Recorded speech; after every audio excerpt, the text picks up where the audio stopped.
My husband loves one of our sons more than the others. Today, he made a mistake that might cost him his family. I want to start by saying my husband is a good man.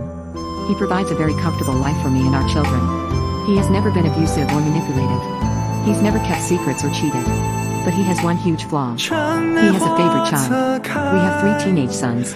They are Mason, 18, Kyle, 15, and Sean, 13. Our youngest son Sean is my husband's favorite. He knows this, I know this, and what really hurts me is that our children know it. It wasn't always like this. He used to be equally loving to all of our boys. But when Sean was 5 years old he got very sick and was dangerously close to leaving us. It was obviously an extremely tough time for my husband and I, and through the entire hospital stay Sean always wanted his dad above anyone else. It bonded them.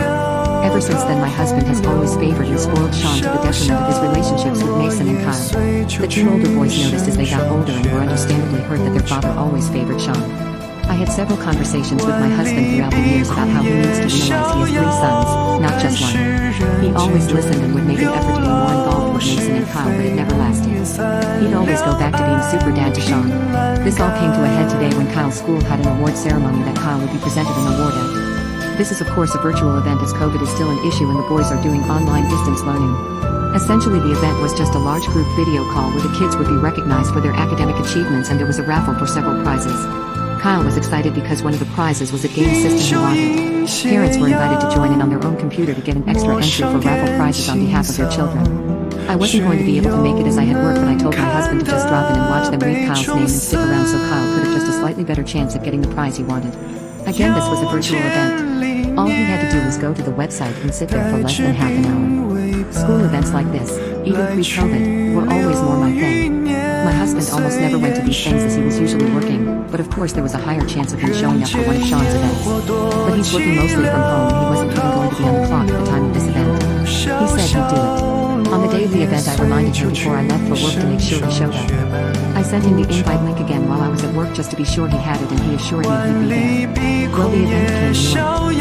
Kyle was in his room on his own laptop for the event and my husband never joined the group call. I was busy at work so I couldn't message him back until almost an hour after the event ended. I asked how it went. He said he was trying to join but the link didn't work. I asked what did he mean he was trying to join now when the event was an hour ago. He replied, oh, I thought you said it was now. I saw red. He missed the event because he got the time wrong. After I told him several times what time and exactly how to join, all he had to do was click the link at the right time. I was furious, but I wanted to wait until I got home to talk to him. So I get home and see our oldest son Mason's car in our driveway. He does not live with us anymore. He is in college and has his own apartment. I walk inside and Sean is in the living room looking upset. I ask him what's wrong and he says the other boys are arguing with Dad. I asked what happened and he said he doesn't know, just that Kyle got really mad and called Mason when he told Kyle that he and my husband went to get frozen yogurt earlier. I asked what time they went and he tells me it was 10 minutes before Kyle's event. He missed the event because he chose to take Sean to get frozen yogurt. I learned later that Sean was begging him and my husband, as usual, caved and took him. At that moment Mason, Kyle, and my husband all come down the stairs. They're yelling and Mason has a duffel bag with Kyle's things. I asked what is happening and Mason says he's taking Kyle with him to stay in his apartment for a while. I told him Kyle can stay the night but he can't just move in with him.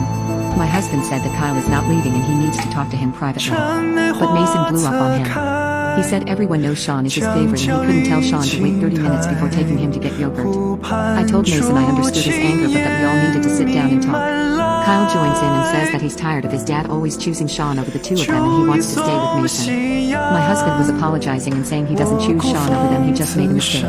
Mason challenges my husband saying you always just make mistakes that leave me and Kyle on the back burner, and told him to try to remember the last time he did something with either he or Kyle alone. My husband listed 2 events.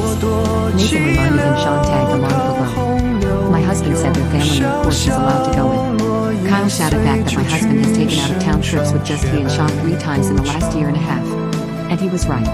Sean got visibly upset at this point. Nathan said he was sorry and that this wasn't about anything he did wrong. That it was their dad's fault, not his. Sean went upstairs to his room. My husband started after him and Mason said, see, you've got 3 upset sons and you still run off to comfort Sean. My husband said that's not true, he's just more sensitive than the other boys. Mason told him he wants so badly for Sean to be his only son that he can have his wish.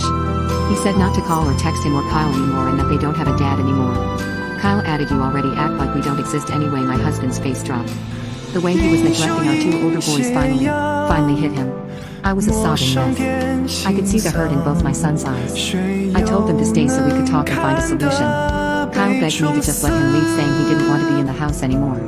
Mason hugged me and assured me he'd make sure Kyle got his schoolwork done and he'd call me tomorrow. I let them go. As much as I want Kyle here, I know he needs time away from my husband. My husband went to the kitchen and cried. He's never been an emotional man, but the reality of our two older boys wanting to go no contact with him finally knocked some sense into him. I wanted to yell and scream at him. I told him for years that he needed to stop favoring one child. All he had to do was show up one goddamn time for Kyle. I'm so angry.